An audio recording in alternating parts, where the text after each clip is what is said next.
Let me call the meeting to order. Welcome everybody here to the February Finance Committee. Hang on a minute, my thing is all.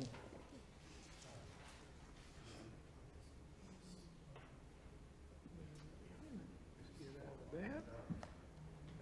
Oh, hit the wrong button. Oh. Okay, we'll start with the consent agenda. We have 4 items. Is there any item anyone would like pulled?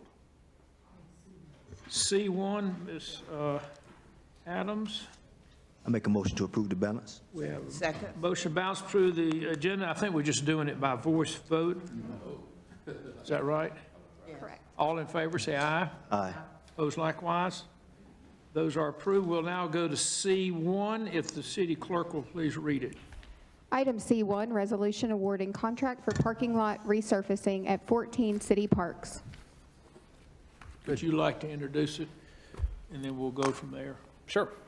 This is a bid for recreation to resurface 14 rec center parking lots.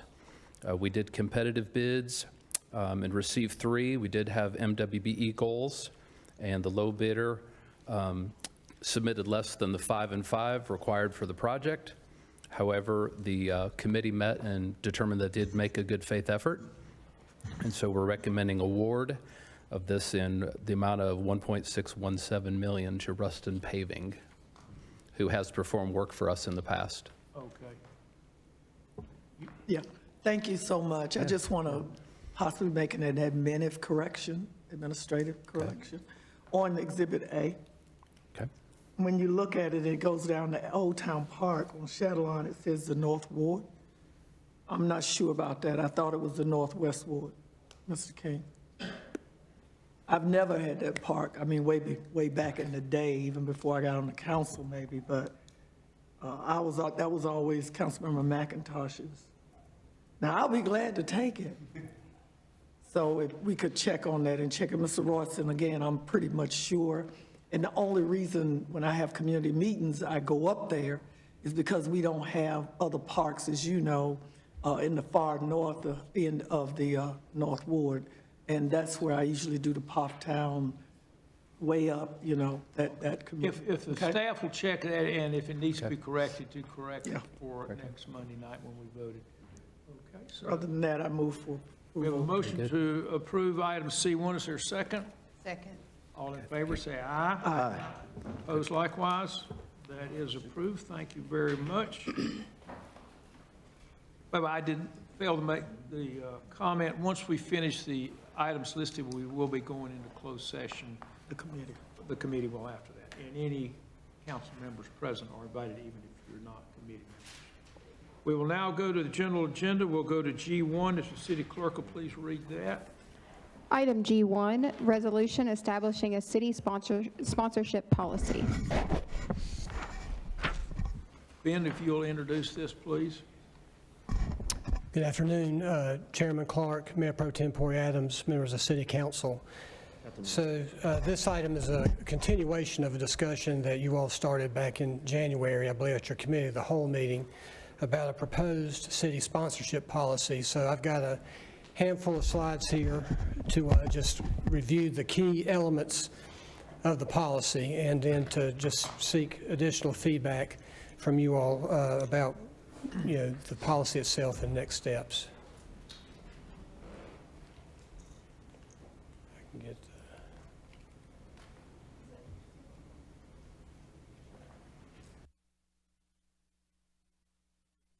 Thank you. Okay, so the purpose of this policy is twofold. One, to ensure consistent practices regarding payments made to support local festivals, special events, community projects or programs, and other similar activities that are not controlled or hosted by the city. And then secondly, to create controls to essentially make sure that any sponsorships that we provide, are meeting the purpose of the event that we're sponsoring, and especially ensuring that the expenditure meets the public purposes provided for in state statute. So just in terms of definitions, we mentioned this, there are 2 kinds: in-kind donations, where it could be staff time, it could be the use of city facilities, but then also financial donations or sponsorships that the city may provide. And then finally, an applicant would be the outside organization or agency seeking the donation or the sponsorship. And when we say applicant, not necessarily implying that there's going to be a formal process per se, but it's just the organization that is making the request. So in terms of the key questions that have to be answered as part of this policy, first is to make the determination that the expenditure does meet the public purpose test. That's noted in General Statute 168-209C, but there's also a provision in the state constitution that I'll talk about in a moment.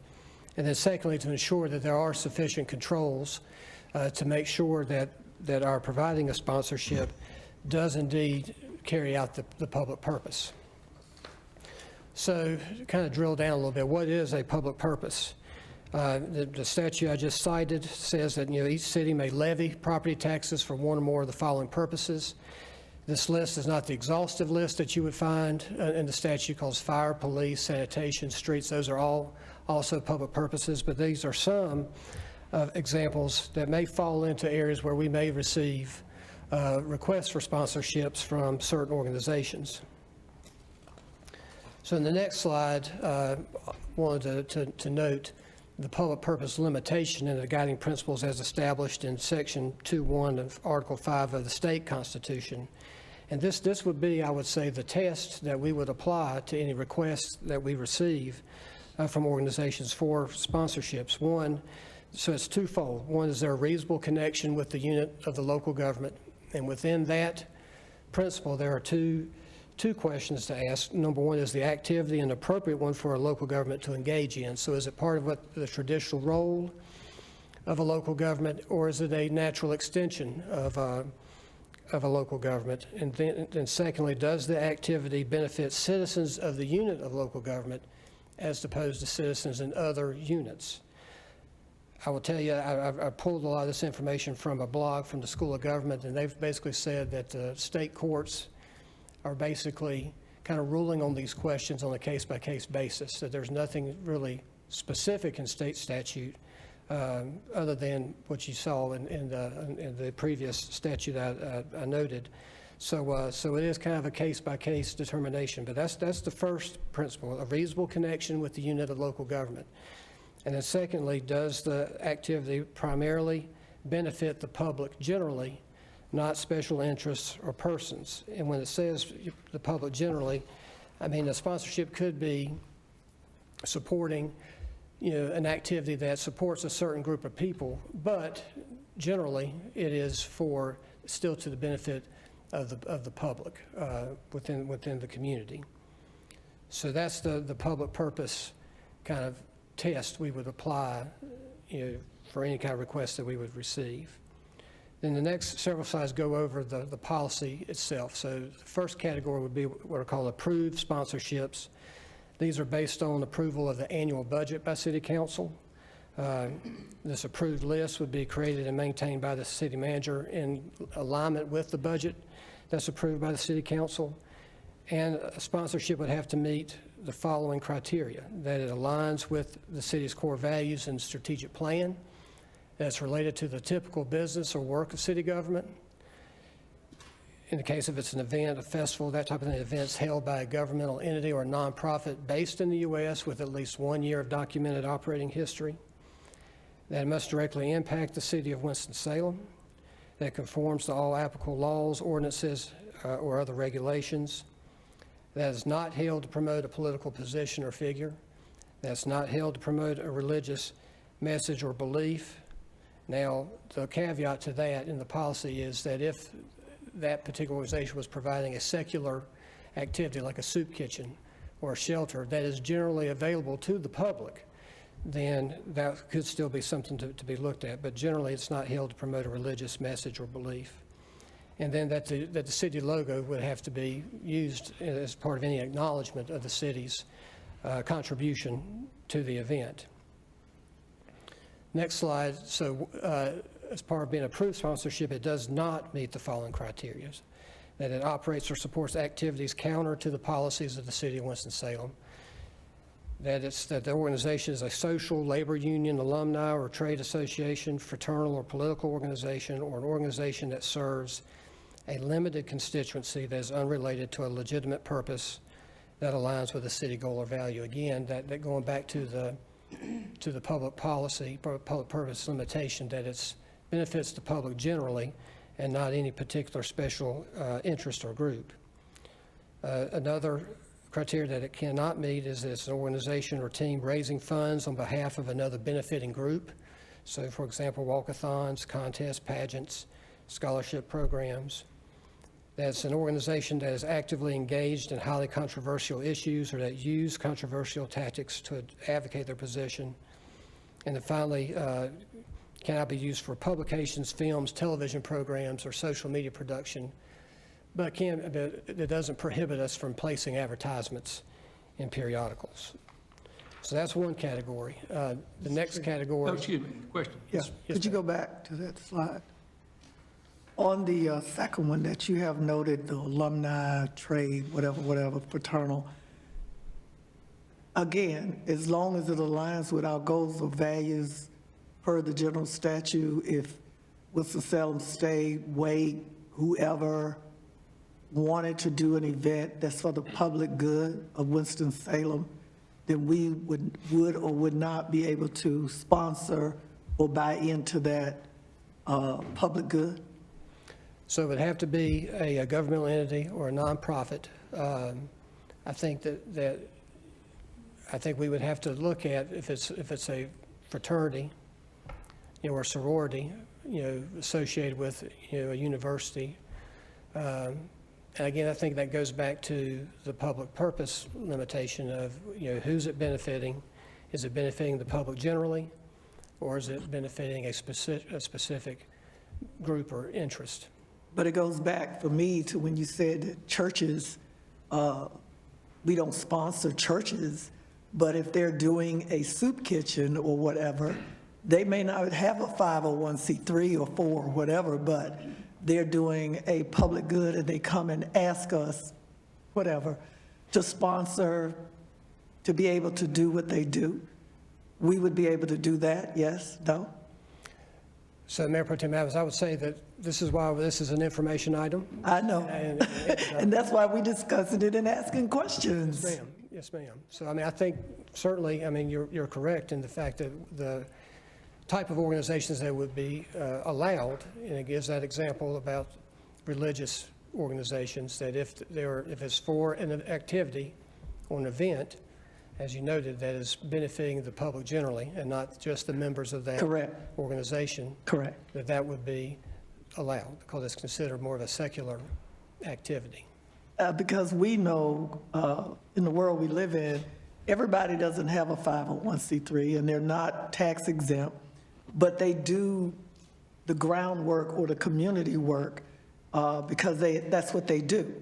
And if they're providing training sessions or whatever to communities to become more engaged in government, community development, helping to connect their neighborhoods, the community to the services that we provide, that's education, again, along the lines of learning what we do, what we don't do.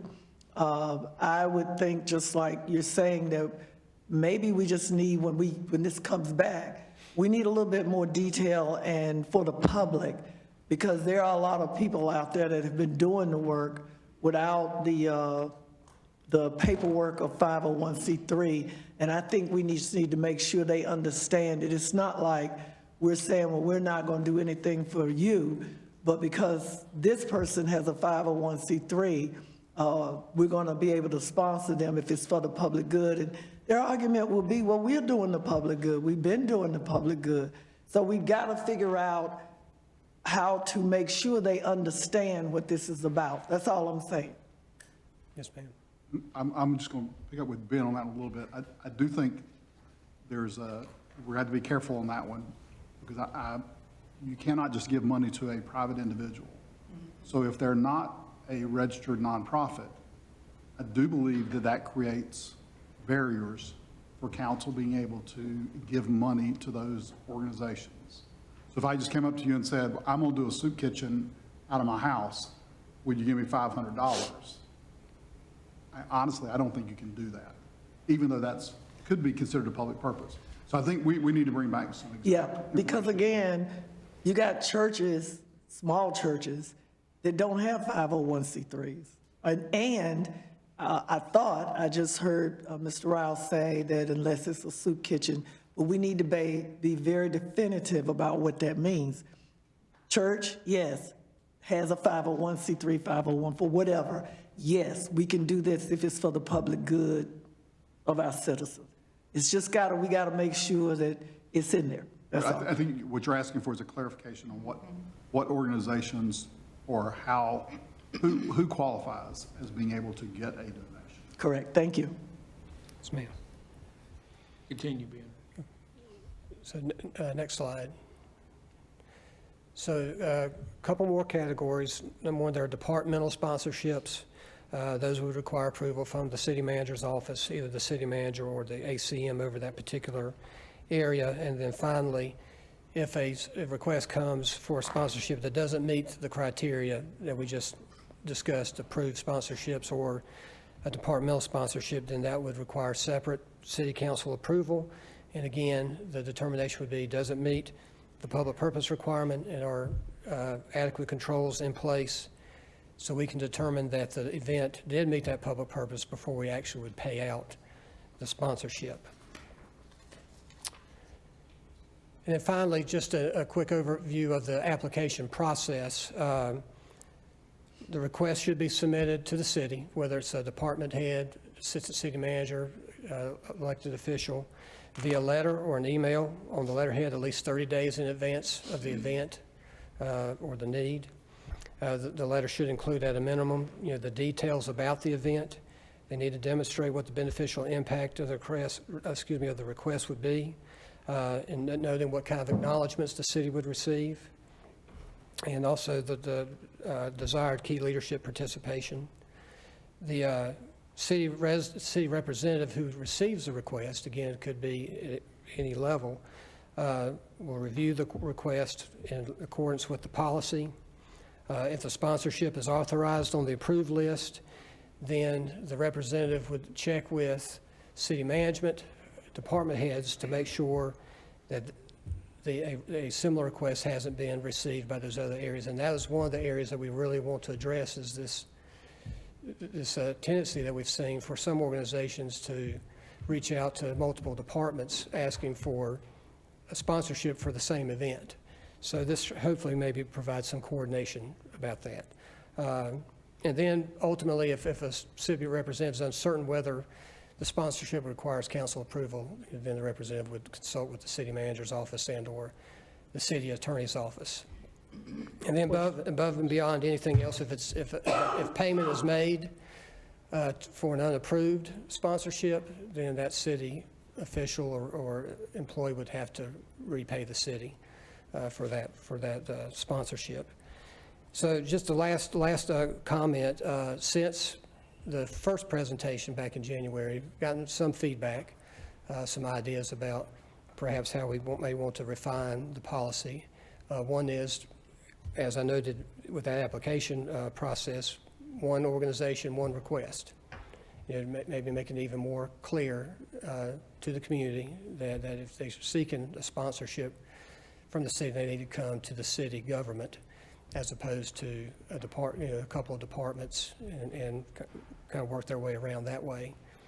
And then secondly, one thought that was suggested was perhaps an allotment of money being provided to council members to provide sponsorships in accordance with the policy, but nevertheless sponsorships that they may want to provide individually. So with that, I'll be happy to answer any questions. Okay, this is information only, so Ms. Adams. Yeah, on your 30 days in advance of the event, that's cutting it close. I mean, because if I gotta figure out which one of us, our departments that I'm gonna get the money from, but more importantly, when organizations want to do blocking off of streets, festivals, and they want us to provide police, sanitation, that sort of thing, there's some permitting that takes place, I think, I'm on this, then 30 days wouldn't be good, because the police and the, Mr. King's department or whoever police has to have that map of the runs and the walks and whatever they do. So we might want to look at that date based on our process already and how long it takes. And again, thinking of staff, how quickly can we turn it around? Because we have had instances where people come to us 2-3 weeks, and our police, public safety, they're already, drowning in people asking, particularly with the season coming, where you get all of these runs and walks and community events and block off the street, and we need the concerts. And so I think we may want to relook at how we timeline it out. I think that's a great point, Mayor Pro Tem Adams, because we do have a special event permit process that requires a little more lead time. So probably need to look to align those two processes. I think, was it 60 days at least? It is 45 days is the absolute earliest or latest it can be submitted. We used to have more flexibility, but as you pointed out, with police department and all our other departments, we do need more lead time. So it may be that needs to be extended a bit so that that coordination between this process and the permitting process can coincide. Okay, Ms. Scipio? Thank you. I have a couple of questions. On the very first slide, I think about the approved list. Where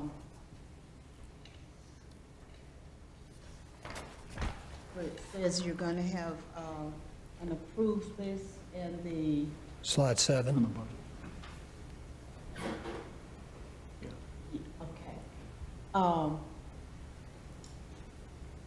The approved list created and maintained by the city manager. So people who we've already sponsored in the past, do they automatically go on the approved list if we've given them sponsorships last year, year before, et cetera? Do they automatically go on the list because we have sponsored them at one point? That's just that question. Think about that. Once someone gets approved for a sponsorship going forward, do they then go automatically on this approved list that's maintained by the city manager's office? Or do you have to apply every year to be considered? So that was a question that I had. Let's address that one at a time. That's a good question. Go ahead, Mr. And part of that is going to depend on council's, what your desire is. Places that I have seen, remember there's two parts of this one. One is from an organizational wide, we've got a lot of departments that are getting hit up for various things, and it's kind of been wishy-washy, so we need to get those in place. But typically the approved list, and I think created by the city manager is probably a misnomer on that one, maintained is probably the right word. But typically the events that council approves in the budget on an annual basis, that makes up your approved list of sponsored items or agencies that you're going to do. And Ben can talk more about that, but in essence, what we'd like to do is have more of an annual calendar that says when you adopt the budget, you're saying we're going to support these particular events. Now, do they automatically continue from year to year? It's kind of like your budget appropriation. Not exactly. If you decide to continue to appropriate funds for that purpose, then it stays. But if you decide, for whatever reason, that we're not going to sponsor the Clash ever again, then that would be a council decision, and then they would come off the list. So I'm concerned about events that are new. There's something new coming to town and they ask for a sponsorship. Take the Clash. Yeah. That was new. How do they get on the approved list if they're not a huge group like NASCAR? A small nonprofit has an event they want to do. They've never asked us for any funding. How do they get approved? If they meet all of the criteria, do they automatically get a sponsorship? And who makes the determination of what level of that sponsorship? Think about that. But I'm also concerned about if you didn't meet the criteria, then the city council has to approve. I don't know how we can, if it didn't meet, Yeah. it's in something here, how do we get into it? To approve it, and it's not in. And I think one piece of that, I should just let Ben finish this, but on the criteria piece, a big problem that we have is, depending on what kind of event you're talking about, but we only have so many police resources. I only have so many transportation folks going out there and doing that. So if I have multiple people asking for road events on the same weekend, we honestly don't have the manpower to deal with those, or the person power to deal with that. So part of this issue is to actually answer those questions through council saying that this is an event that we believe has benefit to the community, so that we want to provide resources, whether that's in-kind or direct resources to this event, so that it takes place in the city because of these other benefits that are going on. Ben, you want to add to that? So, and I would say for like a monetary sponsorship, if it was new, then, it wouldn't be on the approved list.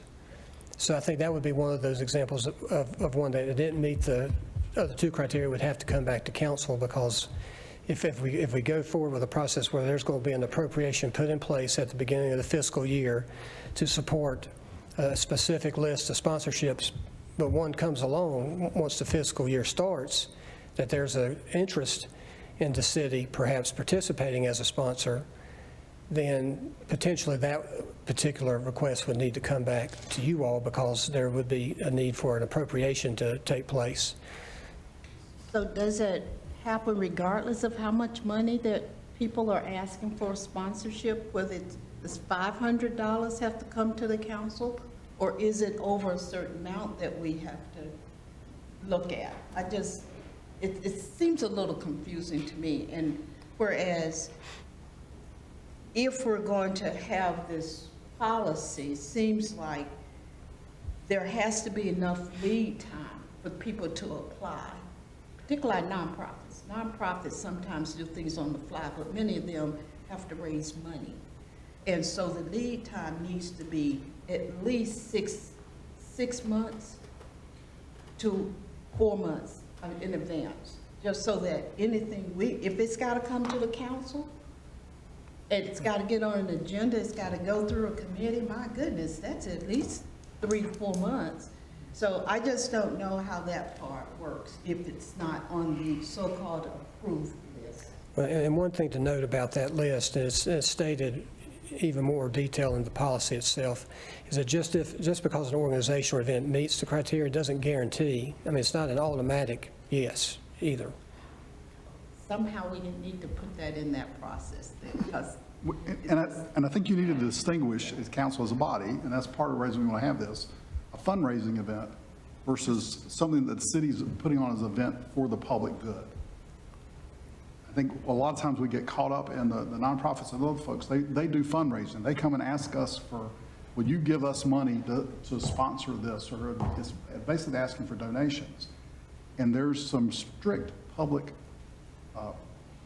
purpose law requirements on when we can give money in that case. And I think that's one we need to be very careful about. So your those typical things that are coming up probably are not going to actually make it through a policy and the Public Purpose Act requirements.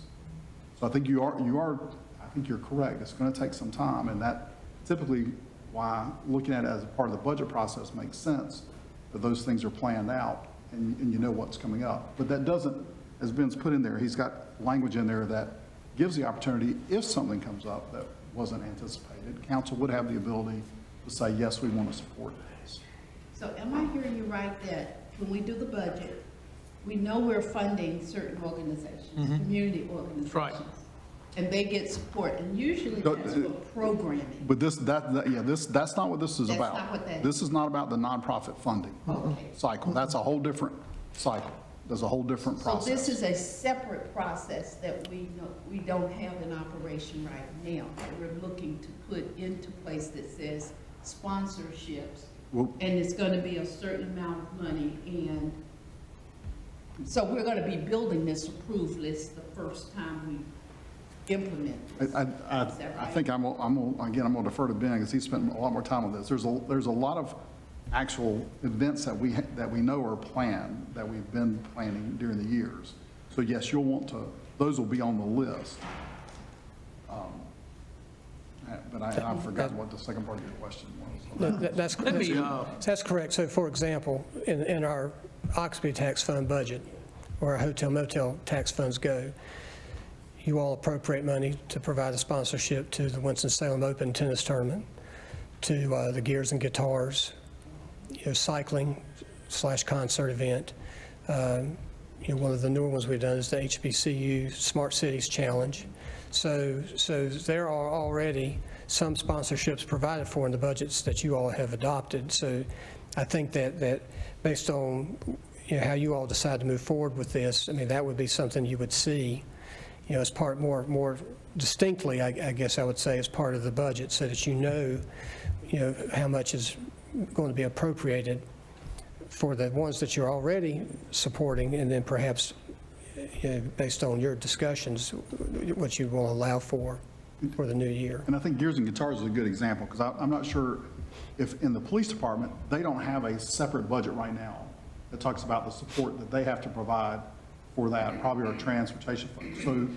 So this policy is going to set up an actual allocation in their budget. So the police department's going to know, here's the events that council has approved us to sponsor. It's going to take me, they'll say it's going to take 50 officers to do this event at these number of hours, this amount of overtime, whatever the case may be. So that $20,000 would go in the budget as a sponsorship for Gears and Guitars, an example, or whatever event that is. So that they actually can plan for and know that that's coming up, and they've got to fund that. Otherwise, we don't have actual transparency or funding of those items in our budget. So those are the kind of things that we're talking about out of this policy. I see a couple different issues here. One is an issue of, is it legal for us to fund it? And I see that as maybe smaller types of events. Does the organization, are they official 501, or is it just somebody that woke up one morning and said, I want to do something? Mm-hmm. And there we got to be careful that we're not breaking the law, that we are following both the state constitution and the ordinance, et cetera. That's one category. The other one is for bigger things, we need to know ahead of time so we sure we got the money to do them. Check. And the Clash is a good example. That kind of came up, now maybe NASCAR was thinking about it a long time, but probably last fall. August. Yeah. And that was a major commitment. Now,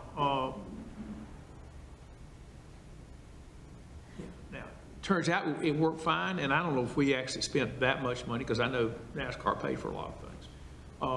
But those are the type of things we probably ought to take a step back and say, wait a minute, we got to have 200 police officers or whatever it may be, that we got to be sure that's done. I'm not as much concerned about, there are a number of fun runs that are done, and there's probably 6 or 7, one in Ardmore, the Ardmore run, some others. There's no reason those people couldn't let us know. And they're not that expensive. We just need to be sure we got enough barriers, mark the roads off, et cetera. My point of all this, I think there are different categories, and I think we need a little more specificity of the different types of categories. The ones I'm most concerned about is I don't want to break the law.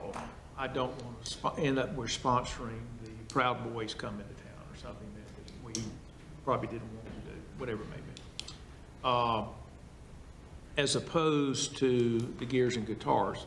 And that's probably a good thing to have in the budget, so we know we're going to do it. And this list, I'm not sure I would have that approved list that's maintained. I think you need to, I think it needs to be stuff that's in the budget, because we do have a list for you new folks. We give money to a number of nonprofits. Some of those are for events. Occupancy tax. Some are for operating support, different type things. Anyway, we're just taking food for thought here, Ms. Adams. Yeah, again, I think the timeline for submissions is critical. I think the amounts of what they're asking for. We need some kind of matrix, Mr. Rao, just like we do with the minority business and new economic development projects. We need something that we can look at, something that, as Councilman Clark said, we end up in court, it won't be like we didn't know. Of how many people are we designating for this? The ask, how much does this equate to monetarily? We need to know also somewhere, or they need to know, the applicants, that they need to understand the duplicity piece. Somehow we need to explain, you can't walk through and ask every department until you make a hit. And now you in, and there were other 5 organizations that were trying to get in on those 1 or 2 or 1, and you came along and you got it. Also, going forward so far as, again, the budget or monetary piece. We need to understand, because money is becoming an issue for everybody across the country, of how much money do we anticipate the council allotting to this process? Allotting to the fact, as Councilmember Scipio said, the process of when new things come to town. Figuring out those things that have been in the budget for years that we allot occupancy tax money to, and we may even give economic development money to. To me, that's a double dip. So whatever rules, to me, that we apply to the smaller groups, organizations, nonprofits, it also goes in line, and I know there will be others in this city that don't agree, I understand. But I remember getting on this council when I called them, and some of us in the city, particularly African Americans, we called them the Big Five. The Big Five got all the money from the city. And I'm not gonna call names because most of you know who I'm talking about.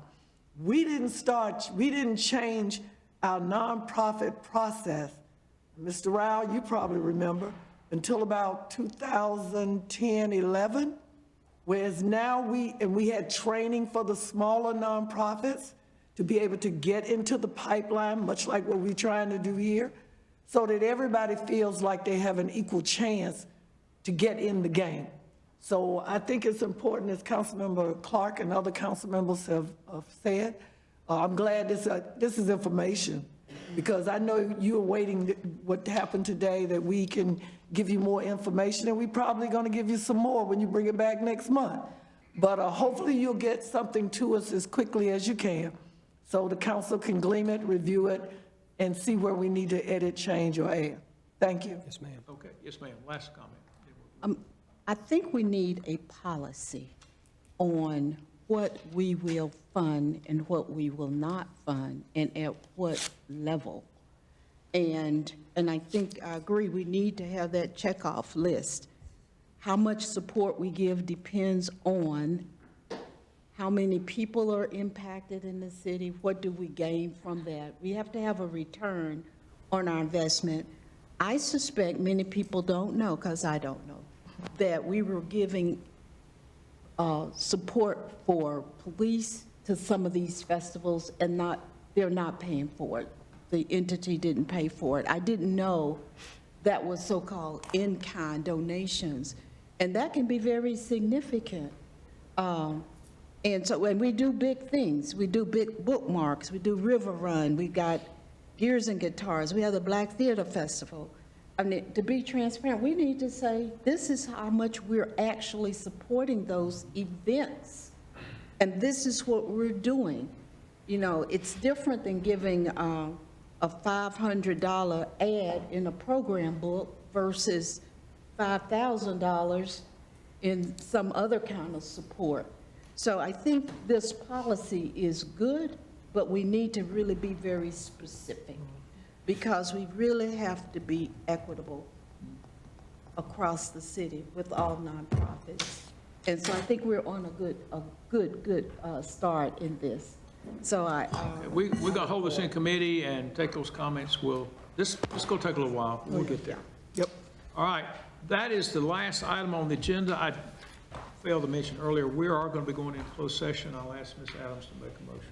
You did. I did? Didn't mention it? Well, I'm mentioning it again. I got you. Hopefully y'all remember. Oh, wait a minute. Hold that. The city attorney had a comment.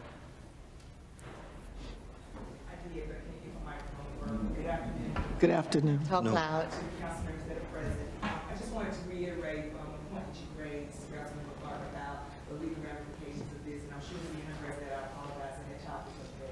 But, with respect to the legal ramifications and public purpose, you know, that defines how this money can be distributed. And so, you know, I looked at the list that has been compiled from, you know, in past years, what has gone on. And, we can certainly go through that, and I can help if you would like us to see how that would have fallen underneath the statute as it's currently crafted or whatever. But I wanted you to understand that nothing about this can be done outside of those legal guidelines. That's right. There is statutory authority for how those funds have to be distributed, if there are exceptions to that and the public purpose behind them. So, you know, I'm happy to talk to any of you offline about it or create some type of memo to help you see how to follow. Okay, thank you. Now, Ms. Adams. I move that the city council go into closed session pursuant to North Carolina General Statute 143, 1318, 11A4, to discuss matters related to financial considerations, location, and/or expansion of a spec building within the city limits. Is there a second? Second. All in favor, say aye. Aye. Opposed, likewise. Who do you need to?